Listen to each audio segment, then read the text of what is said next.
Want to program your 2006 Mazda 6 key fob yourself? It's a simple process since this model uses older RF technology. You'll be synchronizing the remote's transmitter with your car's system for remote locking/unlocking.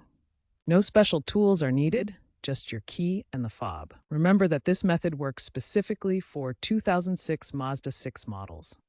Modern Mazdas use app-based systems, which is not applicable to older models. Start by entering the vehicle and closing all doors to prepare for programming. Insert the key into the ignition. Turn it to the on position without starting the engine, then back to off. Repeat this cycle 3 times within 10 seconds.